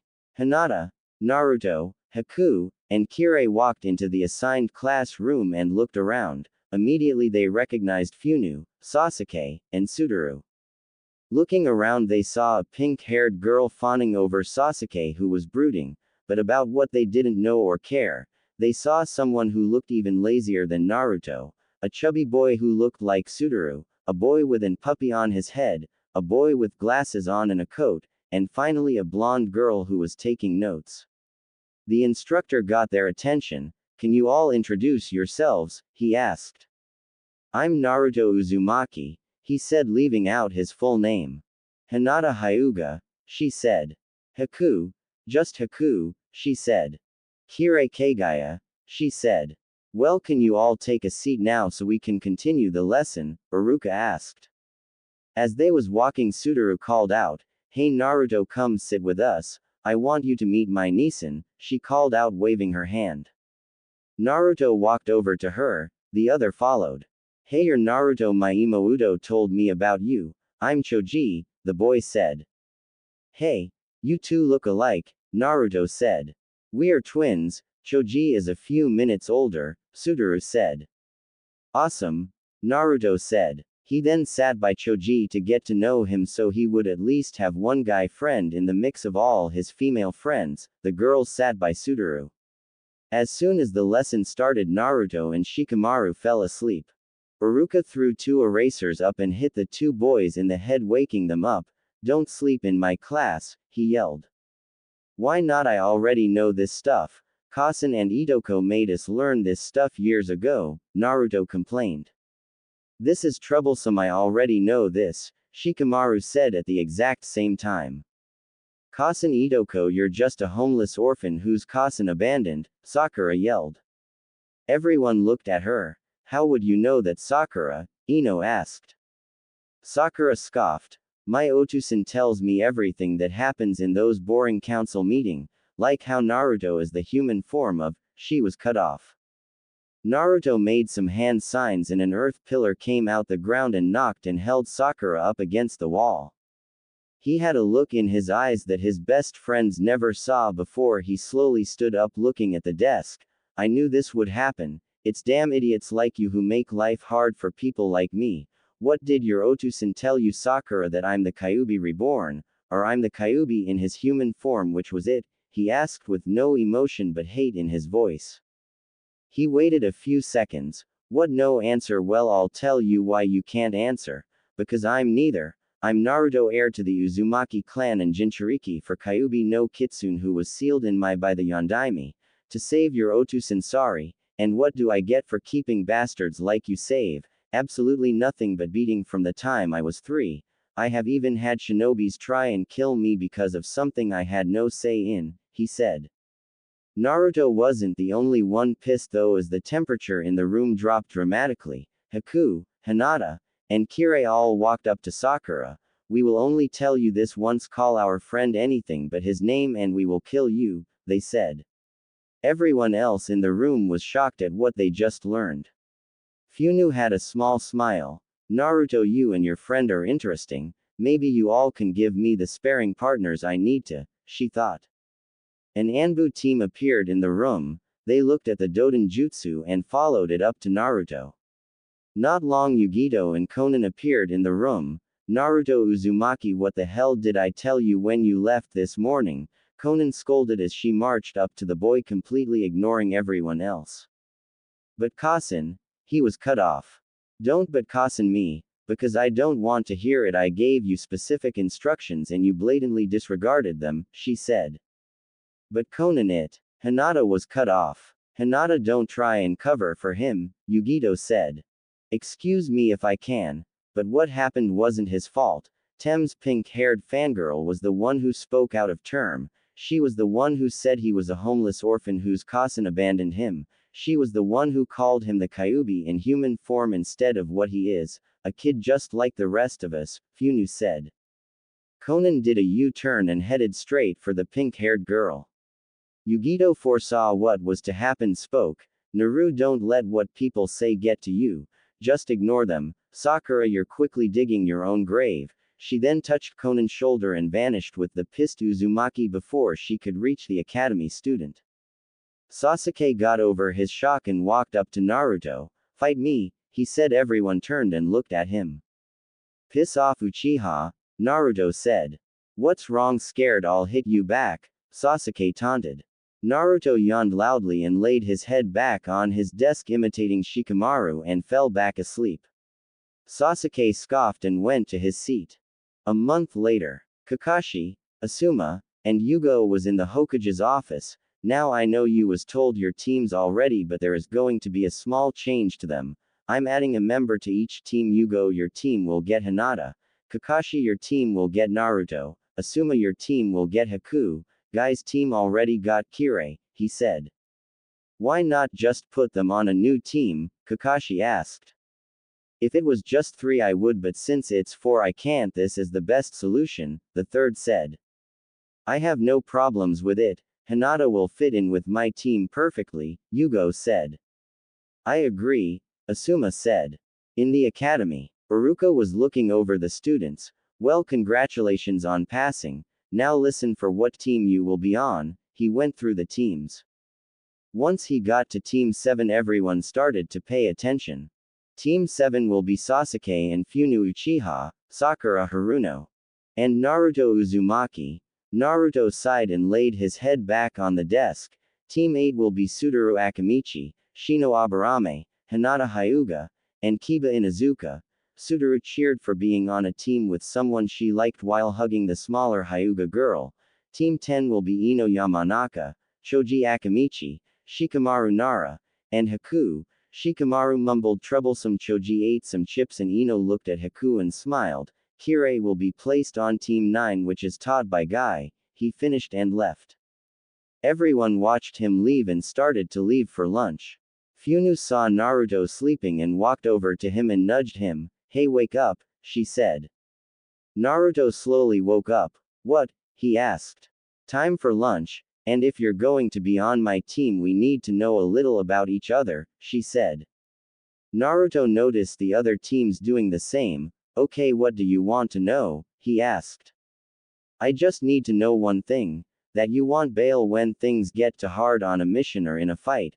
I know for a fact I can't rely on Tem or his fangirl, and I'm willing to bet our sensei will treat Tem as if he is the best on the team, so I need to know I can rely on at least one person, she said. Naruto blinked at the straightforward question. No, I trained for the last 7 years to get to where I am. I'm not going to go running tail between my legs at the first sign of danger, he said. Good. I'm going to buy me something to eat. Our sensei is Kakashi. He will be late as hell, so come back at least 2 hours after lunch ends. She then shunshined away. Naruto got up and was called by Hinata. Come sit with us, she said. Naruto slowly walked over to them. Hey, he said, sitting down. Here, I made food for my team. There is extra. I have to start remembering everyone don't eat like Choji, who I usually cook lunch for, Suduru said. Thanks, I'm starving. Naruto grabbed the food and dug in. Hinata smacked him in the head. What? He asked with food in his mouth. You're being rude, she said. Oh, sorry, Suduru, this is really good. I have to start coming to you to cook my food. He then went back to his food. Suduru blushed at the compliment. 45 later, when the Kurenai and Asuma had left with their team, leaving only Sasuke, Sakura, and Naruto. Naruto got up and walked to the window and jumped out before the two was able to say or do anything that got on his nerves. He stuck his hands in his pockets and walked around the village.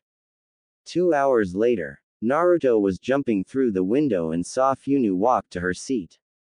As soon as he sat down, the door opened.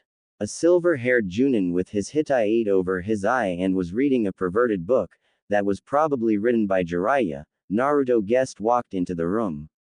He looked at them. My first impression, you all are worthless. Before he could say anything else, Naruto cut in. This coming from a Cyclops who is reading porn and 2 hours late to get his genins, he said. Kakashi, Sasuke, and Sakura looked at him. Funu was thinking the same thing about Kakashi. Naruto Uzumaki, you are even more worthless than you look. Get to the roof, Kakashi said, then puffed away. Naruto smirked and shunshined away in a swirl of wind and water. Funu shunshined in a burst of fire. Kakashi looked surprised when Naruto appeared in a swirl of wind and water, then Funu came in a burst of fire. Naruto sat on the step and started to daydream about eating ramen cooked, surprisingly by Suduru and not Tsuki. Eventually Sasuke and Sakura came to the roof. Good, now let's start with the introductions, Kakashi said. Sensei, why don't you go first to show us what you mean? Sakura asked. Kakashi shrugged. My name is Kakashi Hatake. I like many things, dislike many other things. I have a lot of hobbies, and my dream. He stopped. You next, Sakura, he said. My name is Sakura Haruno. I like. She looked at Sasuke. I dislike Naruto no Baka and Funu no Baka. I don't have any hobbies, and my dream is to. She looked at Sasuke and giggled. Funu rolled her eyes and sighed in a dramatic way. You next, Lady Uchiha, Kakashi said. I have a name and it's Funu. My likes is none of your damn business, neither is my dislikes. My hobbies are also none of your business. As for my dream, you will know when it happens if I decide to tell it to your perverted, Funu said, pissed off at how Kakashi addressed her. Naruto listened to her after ignoring both Kakashi and Sakura and smirked. Okay, Sasuke, you next, Kakashi said. My name is Sasuke Uchiha. I don't have any likes, and a lot more dislikes. My hobbies are getting stronger. My dream, no, my ambition is to kill a certain man, he said. Kakashi nodded his approval. Naruto looked over. Ain't dream and ambition the same damn thing? He asked. Yes, Funu simple said. So that whole thing you said about an ambition was pointless, Naruto said. Just introduce yourself, Uzumaki, Kakashi said. My name is Naruto Uzumaki. He left it at that and looked up at the sky. Your likes, dislikes, hobbies, and dreams, Kakashi asked. Naruto shrugged. Why should I tell you? He asked. That's the point of this exercise, Kakashi said. Yet no one else told any of that stuff except the fangirl and the brooding bastard, Naruto said. Naruto, you will do what the exercise says or I will send you back to the academy, Kakashi said. Bullshit. You have no power over my career whatsoever, sensei, Naruto said. Your career, no, but I do have the power to send you back to the academy before it gets off the ground, Kakashi said. Try it, I'll even pay you $5 million if you can send me back to the academy, Naruto challenged. Okay, I want my money transferred to my account by the end of the week, Kakashi said. You say something, Naruto asked, turning his head from the sky and looked at Kakashi with a confused look that Funu couldn't help but laugh at. Kakashi glared. Just be prepared to pay me, he said, then was gone. Man, he sure likes to talk for someone who was 2 hours late, don't he? Naruto said. Funu walked over to the edge of the building. Uzumaki, you're a strange person, funny but strange. She then jumped off the edge. Naruto ran and followed her off the edge of the building, shocking both Sasuke and Sakura. They went to the edge to see if they was hurt and was surprised to only see Naruto running down the side of the building, then vanish in a trace of paper that started to float over the village. Hinata was sitting with her team when she looked past Yugo into the sky. Hinata, what are you looking at? Yugo asked. Hinata pointed. Naru-kun, she said. What, I don't see anyone, Kiba said. Soon the paper floated down in front of Team 8 and stacked itself and slowly turned into Naruto. Sorry for the intrusion, but I was bored and I sensed Hina over here, he said. Don't worry Naruto, we are almost finished here, Yugo smiled. How did you do that? Kiba yelled. Naruto looked at him. Do what? He asked, then laid down and fell asleep. He sure does sleep a lot, Suduru said. Yes, it was a trait his cousin had, Hinata said. Yes, Kushina was almost as lazy as most Naras, great kunoichi but lazy as hell, Yugo said. 2 months later in the Hokage's office. Team 7 was standing in the Hokage's office. So Kakashi, are you ready for another mission? The third asked. Yup, what do you have? Kakashi asked. Well, we have painting a fence, picking weeds, helping an old lady buy groceries. Iruka was cut off.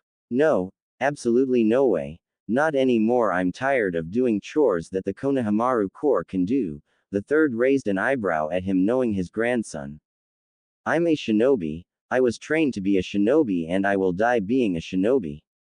I'm not a carpenter, a painter, a gardener, or anything else like that. My entire family was and always will be shinobi, so these chores you pass off as missions Iruka sensei does not helps me in my development in any way and I will not take it any longer. If I have to, I will go to Itoko Su-chan and complain to her, and we all know what she will do because you are preventing us from doing things that shinobi are supposed to do. I didn't come back here to be locked up in this village doing lazy civilians' yard work. I want a real mission and I want one now, damn it. And I'm sure that Funu agree that we are doing nothing but wasting time. We could be training or hanging with people we actually like, Naruto ranted. I agree with him. This stuff you pass as missions is a disgrace to our ancestors. I'm sure when my great-grandfather teamed up with the Senju clan to create this village, they didn't do it so as their pride and joy. Can sit around doing people's house chores. I mean, for Tem and his pink shadow, they are teaching them hard work. But for people who actually take being a kunoichi or shinobi seriously, this crap you're giving us makes me want to leave and join another village, Funu said.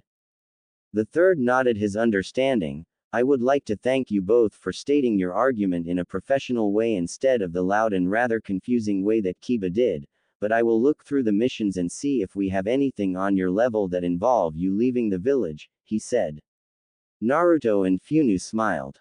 Hokage-sama, are you sure they can handle anything outside this village? Iruka asked.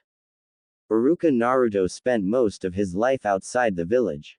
Not to mention both Funu and Naruto can take the Chunin exam now and pass, possibly even the Junin exams also. And Naruto was trained by 2 senins plus Konan Uzumaki, Rin, Shizune, Anko, Kurenai, and Yugito all elite Junins, and Funu is a direct descendant of Madara and her skills shows it activating and mastering the Sharingan by the age of 7, and she is years ahead of where Itachi was at this point even if her rank doesn't show it, the third said. Iruka nodded and went through the files. Well, there is a guarding mission in Nami no Kuni, a bridge builder requested the mission, he said. The third nodded. You can come in, he announced. An old drunk came into the room. Here is the team you paid for, the third told him. What I paid for shinobis or kunoichis, not barely potty-trained kids, the man said in a drunk slur. Naruto leaned towards Funu, who was the only person on his team he would willingly talk to. What's worse, a one-eyed pervert that's chronically late or an old drunk trying to build a bridge, he whispered loudly. Funu and the third laughed a little. It depends on which I would have to deal with, because the drunk would be easy to lose and I can go on about my day, she whispered back loudly. I agree, plus we don't risk the one-eyed pervert trying to peep on us, he replied. Naruto and Funu, you will show respect to your elders, Iruka yelled, bopping both on the head. Itai, what was that for scar face? Naruto asked. Naruto no baka, shut up, you're annoying Sasuke-kun, Sakura yelled. Naruto blinked. Who is Sasuke? Oh wait, Tem's name is Sasuke, he asked. You leave tomorrow at noon from the main gate, the third said, dismissing them. The next day at the gate, Naruto walked to the gate and saw Funu walking there also. Don't you and Tem live together? He asked her. We share an apartment but I try and stay away from him. I don't want to catch his, I'm an asshole, disease, Funu replied. Naruto laughed. You're funny when you open up to people, he said. Funu shrugged. I only open up to people who have earned my respect, she said. So you don't respect Hina? Naruto asked.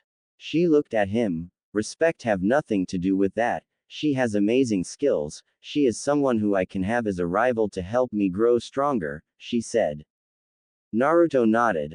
I wish I had someone like that. I mean, don't get me wrong, the girls are plenty strong, but it's hard to have a rivalry with them because we are so close, he said. Don't worry, you will find the perfect one soon enough, Funu said. Kakashi walked up with Tazuna, Sasuke, and Sakura. Naruto looked at Kakashi, then at Funu and back. He then grabbed his heart. Oh no, the world is coming to an end. He is on time, he said in a dramatic way while falling back as if having a heart attack. Tazuna and Funu laughed. The other three scoffed at him. Let's go, we don't want to fall behind, Kakashi said. Too late to try and turn over a new leaf, you're already way behind on the time thing. I'm willing to bet you was late for your own birth, Naruto commented. Uzumaki, shut up, Kakashi said. What, crawled in his house and changed his porn out with gay porn? Naruto whispered to Funu, who laughed hard because Naruto told her about the prank him and the Konohamaru Corps pulled last night. They was walking and Naruto finally stopped cracking jokes about his team and was quiet. They passed a puddle that Naruto and Funu immediately knew meant trouble.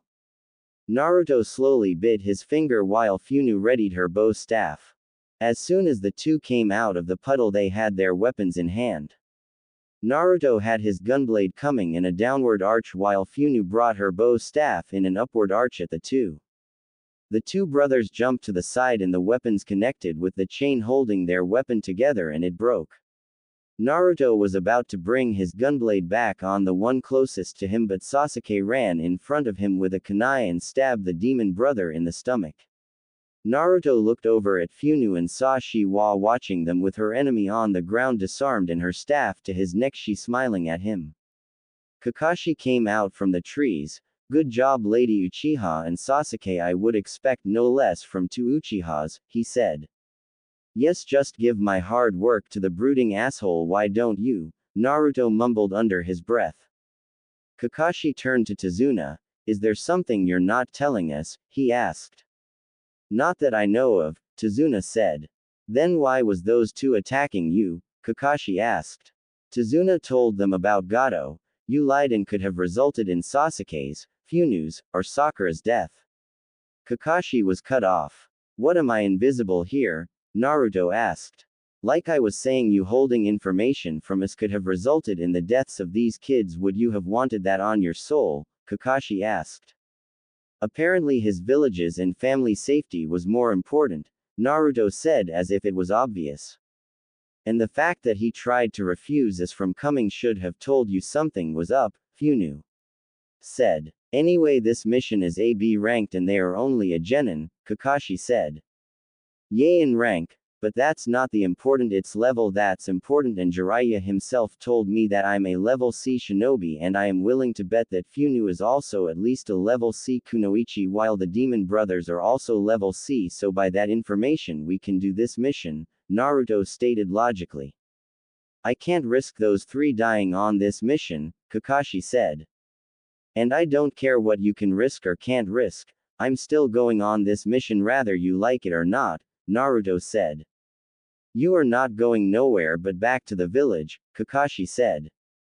Naruto bit his thumb again. Summoning no jutsu, he summoned a medium-sized messenger dragon. Can you find Jiraiya and bring him here? He asked. The dragon flew off. Everyone looked surprised at him knowing the summoning jutsu, and summoning a dragon no less. 10 minutes later the dragon returned with Jiraiya on its back. Gaki, this better be important, I was in the middle of research for my next book, he said. Naruto rolled his eyes. Sensei here don't believe that you told me that I'm a C-level shinobi and is determined that he can't risk Tem, Funu and Flat Chest dying, while not even worried about my own safety on a mission that we clearly are capable of doing, he said. Jiraiya looked at Kakashi. Are you saying that I don't know what I'm talking about when I train someone?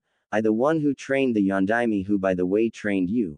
Are you suggesting that I would lie to a shinobi on what level they are? And more importantly, Kakashi, if I find out you're playing favorites with your genins, you will have more problems than you and your constant copying others' jutsus can handle, he said. No, Jiraiya-sama, I'm not playing favorites, and I just said that the council would be disappointed if something happened to them, Kakashi said quickly. Just know if I get another complaint from Naruto, my godson, you will be in a world full of hurt, Jiraiya said, then tossed Naruto a scroll. You better have that jutsu completed when you return, he then vanished. Naruto smiled brightly at the terrified look in Kakashi's one eye. Funu couldn't help but smile at Kakashi being put in his place and walked over to Naruto. So the Uzumaki can do more than swing his feet and arms, she joked. Do I sense a hint of jealousy from the ever-upbeat Uchiha? He joked back. Then they both started to laugh. Right then, let's get going, Kakashi said. As they walked, Funu started to speak. So what jutsu was in the scroll? She asked. Mokuden. 4 Pillars Prison, Naruto said. Funu looked at him shocked. You can do Mokuden jutsus, she said. Yes, please don't tell anyone. I don't want to deal with people treating me like they do you and Tem, Naruto said. Sure, I'll keep your secret, but it will cost you, Funu said.